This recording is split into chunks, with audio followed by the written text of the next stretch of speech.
When they're here, we're going to put their right leg forward.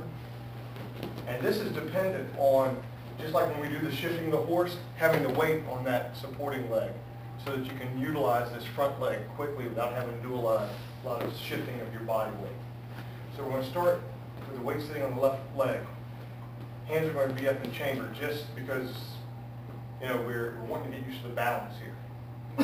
What we're going to be doing is picking up the front leg, and it actually comes in towards the body here. It's like the bong sao.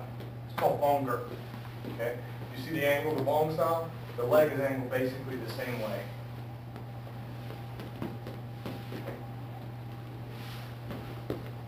See how the bong gurt, in the bong sao, the hand is out from the body. Okay?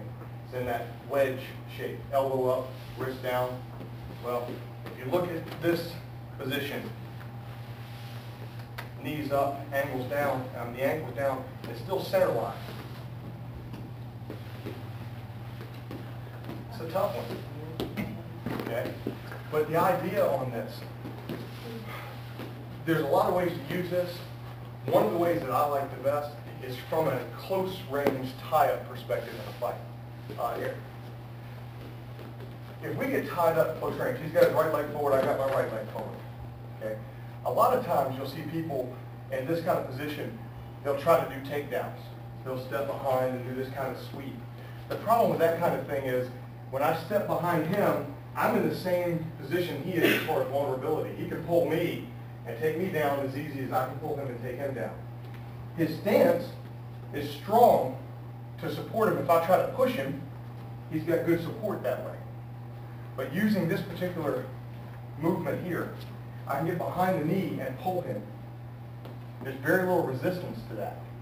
So we're in close range. I've got my weight sitting on the left. I can pull and transition straight to the inside of that knee. So the movement ends up being this way. So what we're doing, Eric, I'm in here. I get this pull. I don't even have to move away from his leg at all.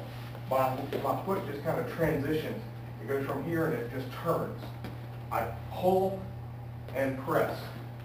You see, it can break the leg rather easily, but it can also open up my upper target areas.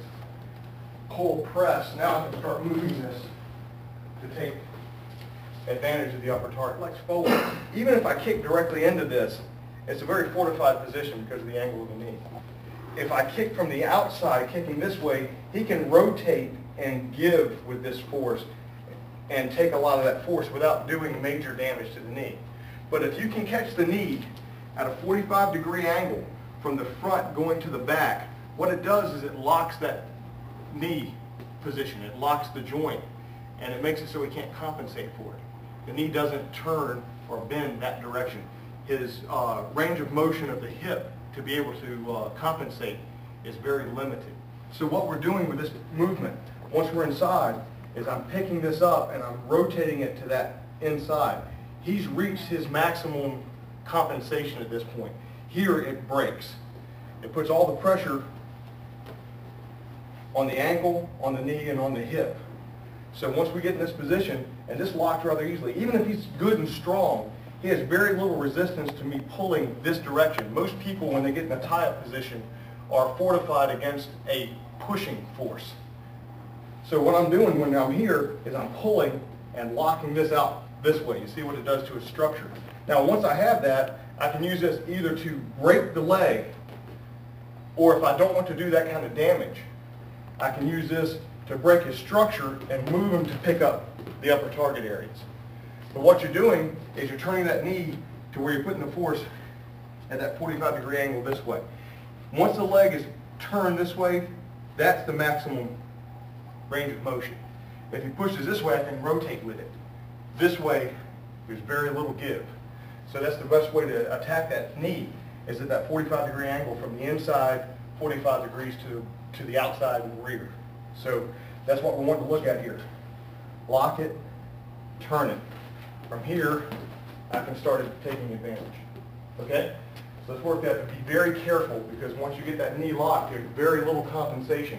You put too much pressure, you're going to damage your partner. Okay? Here, what I'm looking at doing, I don't want to pull him too far forward because I'm going to pull him on top of him. What I'm looking at doing from here is just locking this a little bit so I can take this advantage. Because you can see, I don't have to lead, it sticks and locks. What it does is turns that to lock the ankle in position. Most people, especially Westerners, tend to put their weight on that forward leg. So him putting that weight on the forward leg sets him up for this. Basically, if we're fighting, we get tied up. Boom. This is that quick. Yeah, it doesn't take anything. Just bang right there. That's what I think. Pull and turn. Same time.